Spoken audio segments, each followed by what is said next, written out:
दोनों की लड़ाई में तीसरे का लाभ। एक चीड़ा पेड़ पर घोंसला बनाकर आराम से रहता था।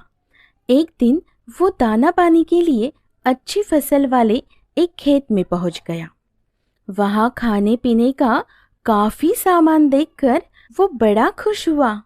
वो काफी दिनों तक वही खेतों में दाना चुगता रहा, अपने घोंसले में नहीं आया।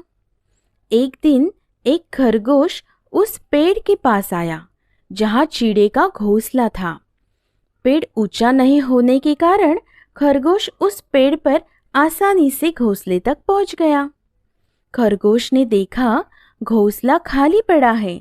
घोंसला इतना बड़ा था कि खरगोश उसमें आराम से रह सकता था। कुछ दिनों बाद वो चिड़ा दाना पानी खा पी कर मोटा ताजा बनकर अपने घोंसले पर वापस लौटा। उसने देखा कि घोंसले में खरगोश आराम से बैठा हुआ है। उसे बड़ा गुस्सा आया। उसने खरगोश से कहा, बदमाश कहीं मैं नहीं था तो मेरे घर में घुस गए हो। ये घर मेरा है, तुम निकलो यहाँ से। खरगोश बोला, कहाँ का तुम्हारा घर? कौन सा तुम्हारा घर? ये घर तो अब मेरा है। अरे कुआं, तालाब या पेड़ एक बार छोड़ के कोई जाता है तो वो अपना हक भी गवा देता है।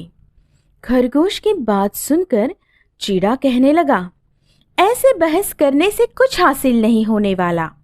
चलो किसी समझदार और बुद्धिमान के पास चलते हैं। वो जिसके हक में फैसला सुनाएगा उसे ये घर मिल जाएगा। उन्हें पेड़ से थोड़ी दूर एक धूर्त बिलाव एक पुस्तक पढ़ता नजर आया। चीड़ा और खरगोश को वह समझदार और विद्वान लगा। चीड़ा और खरगोश उस बिलाव के पास गए और उन्होंने अपनी समस्या बताई। वो बोले, जो भी सही है उसे वो घोंसला मिल जाए और जो भी झूठा होगा उसे वो घर छोड़कर जाने को कहो। खरगोश और चीड़े को देखकर बिलाव के मुंह में पानी आ गया। उसे भूख लगी थी। उसने सोचा, दोनों मोटे ताजे हैं, कई दिनों तक भोजन की तलाश में भटकना नहीं पड़ेगा। बिलाव बोला, मैं तुम्हारा न्याय करने को तैयार हूँ, परंतु एक बात मैं तुम लोगों को तुम्हारे कानों में कहना चाहता हूँ।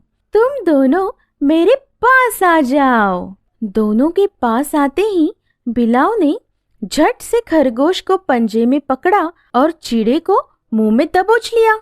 बिलाव ने दोनों का काम तमाम कर दिया। दोनों अपनी मूर्खता से अपनी जान गंवा बैठे। उन्होंने सपने में भी नहीं सोचा था कि किसी शत्रु पर एकदम से विश्वास करना कितना घातक हो सकता है।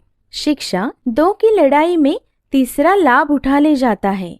ये हमेशा ध्यान रखना चाहिए कि बलवान और धूर्त शत्रु से हमेशा दूर रहने में ही भलाई है।